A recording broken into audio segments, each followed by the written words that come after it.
ধরেন ওর বউ একটা পুরুষের সাথে শুইল, ও 3 দিন পরে বাড়ি আসলো, ও ওর বউর সাথে শুইল, ওর কি বুঝার ক্ষমতা আছে ওর বউ আরেকজনের সাথে ছিল? আরে জোরে জবাব দেন ভাই।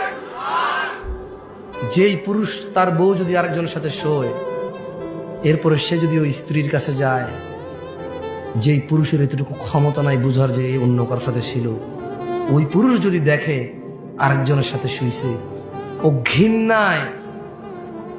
ঘৃণায় লজ্জায় রাগে ক্ষোভে দুঃখে ওকে পুরো পৃথিবীর বিনিময় দিলেও বলবো যে বউ আমি রাখবো না ভাই। যার ভিতরে ন্যূনতম লজ্জাবোধ আছে, গায়রাত আছে, গায়রাত মানে বুঝেন আত্মমর্যাদা, কি মর্যাদা, সে রাখবে না। তো বলবো যে ভাই এত কিছু জানি না, আমি জুলুমের শিকার হয়ে গেছি, ওর মোহর কত 20 লাখ, এ ভাই একটা কিডনি খুল লইয়া যায়, এটা সরা, দেখলে আমার মেজাজ গরম হয়।